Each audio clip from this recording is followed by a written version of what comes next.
Boom! What's up sa inyo mga men? Magandang hapon na at nandito tayo ngayon sa bahay. Hindi ako nag-grow to pet market ngayon dahil gusto ko muna yung mga mapapanood yung videos ngayon is about hamster, no? And sa mga susunod na araw sa Kuya J Hamstery naman. Hindi mo na ako nag-grow to pet market, no? Medyo maulan din naman, tsaka medyo masama yung pakiramdam ko kaninang umaga. So, ngayon mga men, pupunta tayo sa likod sa mini hamstery dahil i-update ko kayo kung ano ng balita doon sa mga project Kuya J. And maglilinis din tayo ng ibang enclosure doon na may anak. Tsaka meron akong technique na ituturo sa inyo sa pag-breed ng hamster. So, mamaya yan doon sa mini hamstery. At ayun nga, kung bago pa lang kayo dito sa channel ko, Kuya J Hamstery, nag-upload ako ng mga hamster videos, grow to pet market at pet shop tours, no? So, kung trip nyo yung mga ganyang klaseng video, subscribe na kayo. I-click nyo na yung subscribe button dyan sa baba and yung bell notification para lagi kayong updated sa mga in-upload kong videos dito sa channel. At speaking of sticker mga men, meron na tayong makaka-barter ng sticker sa mga susunod na araw. Actually, baka bukas ipaship niya na daw, pupunta dito. At tayo naman, in return, hamster naman yung ibibigay natin sa kanya. So, makikilala nyo siya mga men sa mga susunod na araw kapag dumating na dito yung stickers at iba pang mga accessories na ipapagpalit niya sa hamsters natin. So, ano pa inaantay nyo mga men? Umpisahan na natin to. Kahit medyo maulan, safe naman na sa likod, may bubong na, wala nang masyadong angge. Umpisahan na natin to.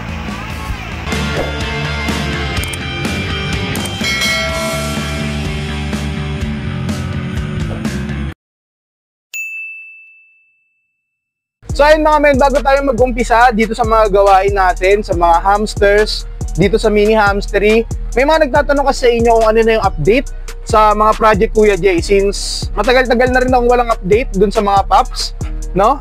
Ngayon sasagutin ko na mga men kung ano na yung nangyari dun sa mga pups nga ng project Kuya J. So meron akong mga itinabing pups ng project Kuya J. So ilalagay ko sila dito sa isang enclosure na to, tapos papakita ko sa inyo maya-maya. Pero the rest mga men ng mga project Kuya J ay naipa-ship out na natin sa mga customer natin, no?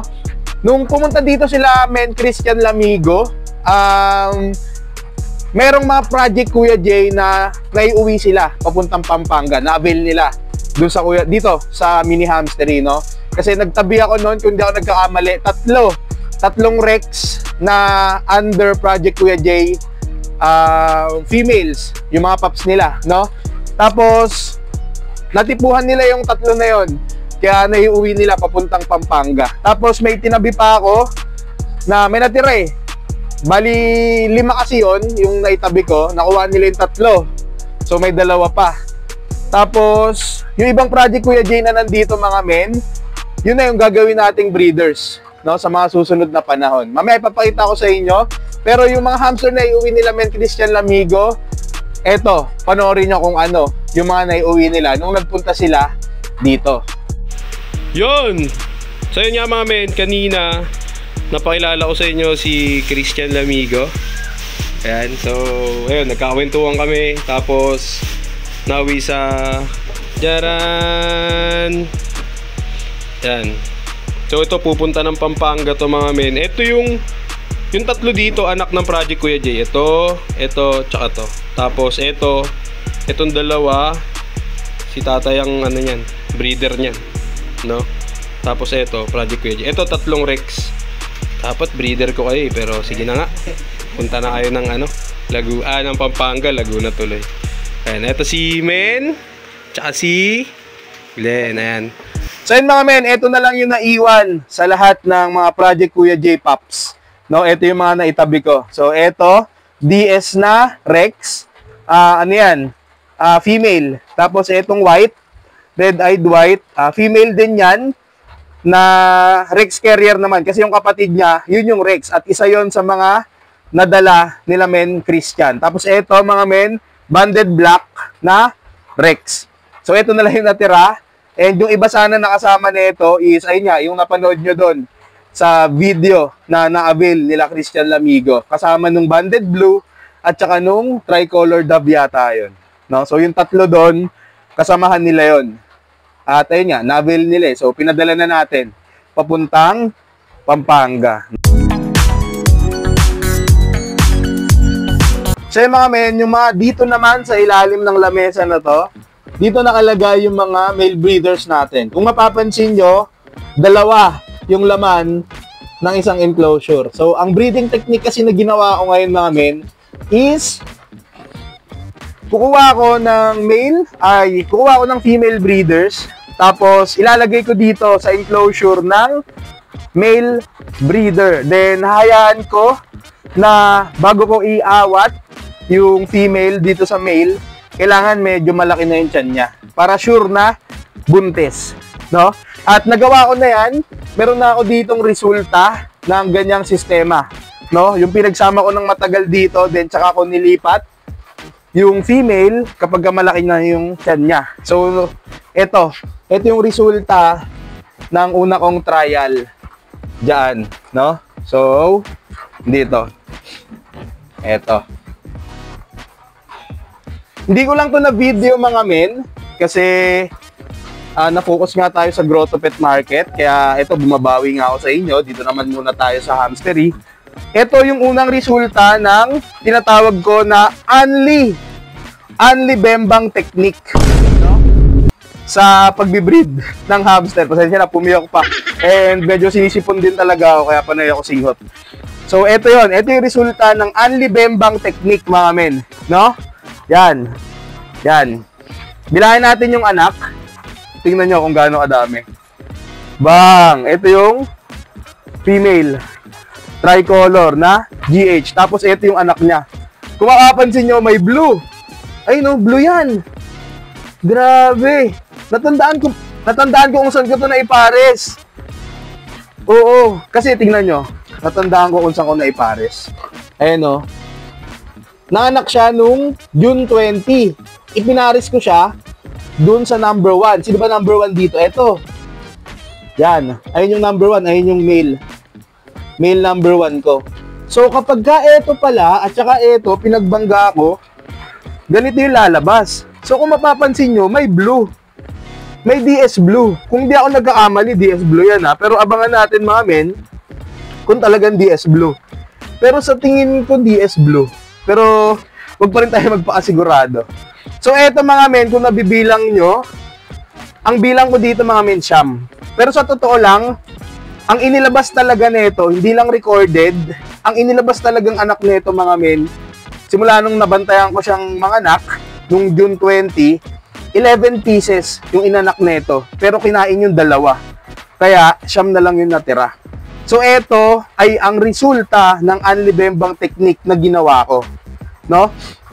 Na, tsaka ko inawat itong nanay doon sa male kapag ka malaki na yung tiyan niya. At ito nga yung naging resulta.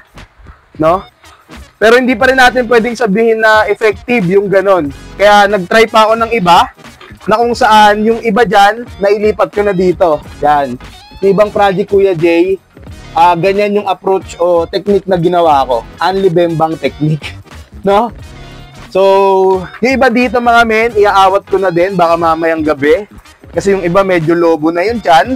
Ang kailangan nyo lang gawin dyan mga men ay talagang observation kung gagawin nyo yung ganyan technique. Kapag kalagay nyo ng inahin dun sa kulungan ng lalaki, obserbahan nyo talaga sila, no? Araw-araw. Talagang araw-araw. Para may machi-check nyo din kung nag-aaway ba sila. Pero kasi dito sa ginawa kong technique, awa ng Diyos, wala namang nagkaroon ng sugat, wala namang namatay. Kaya masabi ko effective to, no? Siguro hindi lang ako yung gumagawa ng ganitong technique, meron pang ibang gumagawa, pero sinubukan ko lang naman at sa tingin ko effective naman kasi ito nga nagresulta ng siyam na malulusog na pups. Pero 11 talaga yan nung lumabas. Hindi ko lang na-document mga men kung maniniwala kayo sa akin o hindi, pero eto, kahit sabihin mong namatayan to ng dalawa, pero yung siyam na anak is hindi na masama, 'di ba? Para sa isang hamster breeder na kailangan mag-produce ng maraming hamster.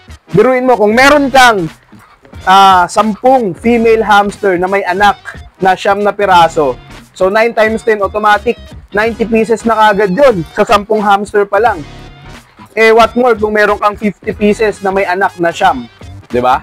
So, talagang magiging maganda yung production ng mga pups kung ganito yung laging resulta. And sana, sa mga ginawa kong anlibembang technique dito sa mga nandito mga men, eh sana ganun din yung resulta, no? Eto hindi ako sigurado kung galing to sa anlibembang technique, pero nanganak to ng 6, no? 6 yung buhay. Pero ang alam ko, nanganak yan ng 8. Pero nakain nyo yung 2. So, 6 na lang. Pero not sure ako dito kung galing sa Anlibembang. Pero yung etong mga to, yan, tsaka to, yung may mga nakalagay na DOB, date of birth, yan. Sure ako na galing yan sa Anlibembang. Yan. Yung mga nandito. Iba kasi nandito pa. Pero yung iba, nandyan na. Yung ilan sa project Kuya Jay, ganun yung approach na ginawa ko. Anlibembang technique. So, ang gagawin naman natin ngayon mga men, since naipakita ko na sa inyo yung resulta ng technique, breeding technique na ginawa ko dito sa hamster na to. So, ngayon, parang solid, ano talaga yun, parang blue talaga. Parang DS blue talaga. No? Siguro kung DS blue talaga yan, baka sa susunod kapag ka naawat na to, dun ko lang din ulit ibabalik etong female dito sa breeder, male breeder number 1 ko. Malay nyo, maglabas ng ibang pattern pa ng blue. Kasi naglabas na sila ng blue yung pares nila no? So, yung breeder ko dito na male, sa 10 piraso lang yan. Yan lang yung pinapaikot ko, no? Dito sa, ilan to? 35 na females, no? So, yung iba dito mga men, ipapakita ko sa inyo yung mga galing sa Anlibembang na kung gaano nakalaki yung mga tiyan nila. Kasi kailangan na rin natin palitan ng kusot dahil hindi natin alam kung kailan sila manganganak, no? Kaya ayun na yung i-monitor ko ngayon. Date of birth na lang kung kailan sila manganganak. Hindi na kung kailan sila na-stud. Kaya kailangan kapag malaki na yung tiyan, palit na talaga ng kusot kasi anytime pwede na silang manganak, no? So, doon naman tayo sa next na ipapakita ko sa inyo.